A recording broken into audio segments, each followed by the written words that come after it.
When police entered the home, they thought they had stumbled into a horror movie set, but it was all real. A skinned human body hung from a meat hook in the living room, and 2 dinner plates were set at the table, each with cooked meat and vegetables. The intended guests, the victim's own children. This isn't fiction. This is the story of Katherine Knight, Australia's first woman to be sentenced to life without parole, and her name forever etched into the true crime history as the cannibal of Aberdeen.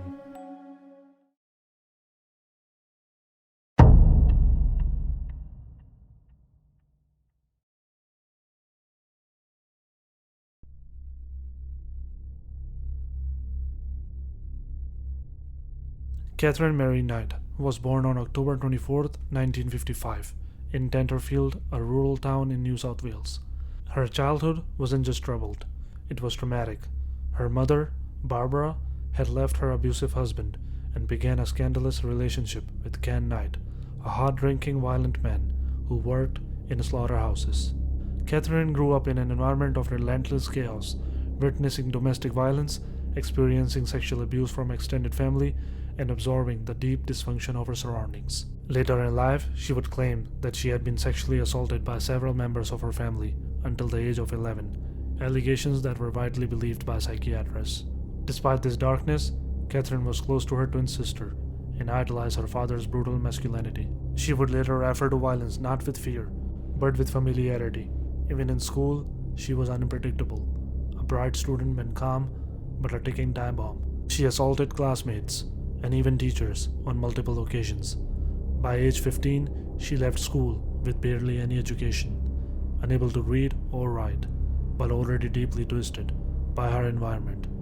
Katherine soon began working at the local abattoir, her dream job. She started out cleaning animal entrails, but quickly moved up. She loved the knives. She cleaned and polished them with care and hung them above her bed at home, a grim symbol of comfort. She kept them there for years, telling others, "You never know when I might need them." To co-workers, she was both charismatic and terrifying. Katherine was physically strong, often described as towering and broad-shouldered, but more chilling was her demeanor. She was emotionally erratic, switching between warmth and volatile aggression. She wore bloodied aprons like badges of honor and spoke about killing with unsettling enthusiasm. Her co-workers learned to stay out of her way. It wasn't just a job, it was her domain.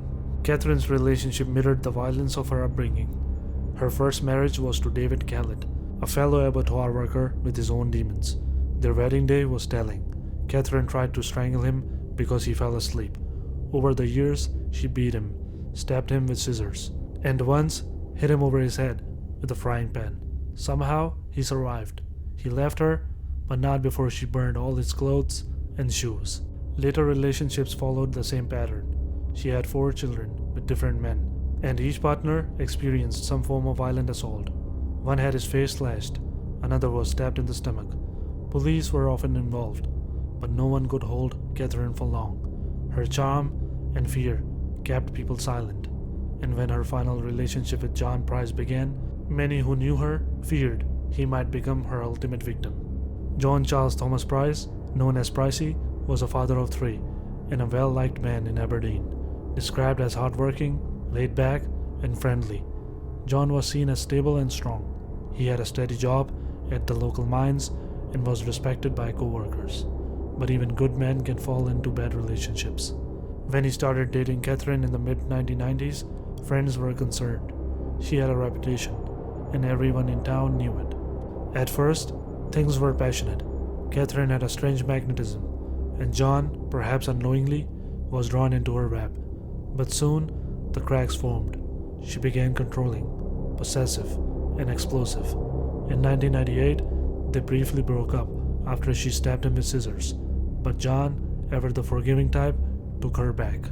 Then she crossed the line. In a fit of rage, Katherine filmed items from John's work locker, first aid kits he'd taken from the rubbish at the mine, and sent the footage to his employer. Though the items were considered trash, John was fired from his job. He kicked her out. Katherine responded with death threats. In early 2000, John told friends and family, "If I don't come to work tomorrow, it's because Katherine killed me." It wasn't said as a joke. He meant it.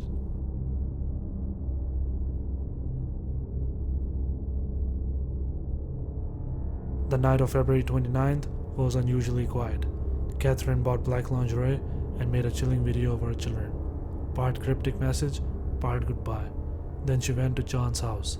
At around 2 a.m., Katherine retrieved her knives. She stabbed him. Not once, not twice, but at least 37 times. John Price woke in horror, bleeding and trying to escape. Evidence showed he made it down the hallway, trailing blood, trying to reach the door, but collapsed in the hallway. He died moments later. The horror had just begun.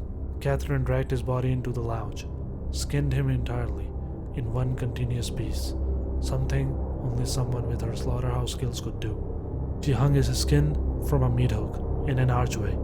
Then she decapitated him, removed chunks of his flesh, and began cooking.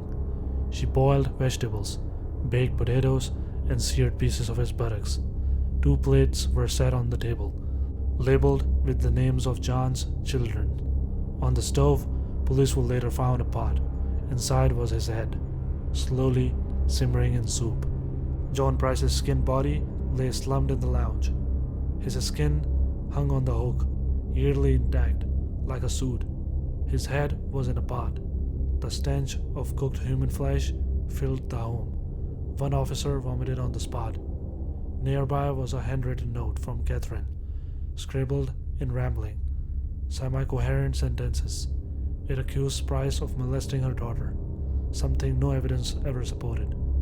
Police believed it was written in a twisted attempt to justify what she'd done. Katherine was found in bed, overdosed on pills.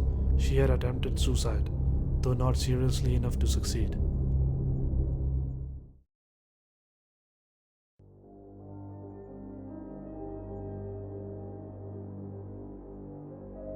Katherine was arrested and charged with murder. She pleaded not guilty.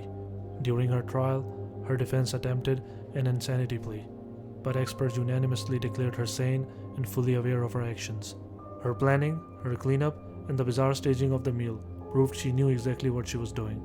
On October 8, 2001, the court sentenced her to life in prison without the possibility of parole, a sentence never before given to a woman in Australia. The judge called the crime appalling and almost beyond contemplation, and marked her file never to be released. Today, Katherine Knight remains imprisoned at the Silverwater Women's Correctional Center. She paints, she reads, she rarely talks about the crime. When she does, she denies ever committing it, despite overwhelming evidence. In interviews, she has smiled, laughed, and shifted blame. John Price's children never recovered. Though spared from the dinner she had prepared for them, they were not spared from the long life trauma. They lost their father in the most horrifying way imaginable, at the hands of a woman he once trusted.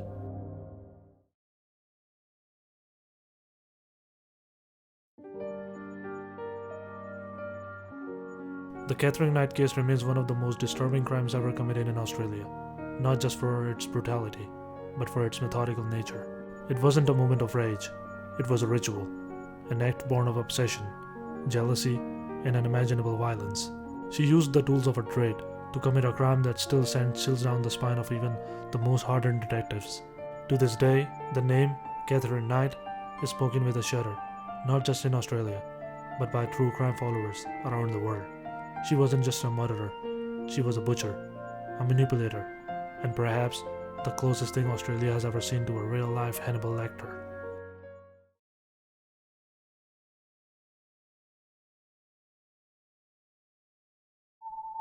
Thank you for watching. Stay curious, stay cautious.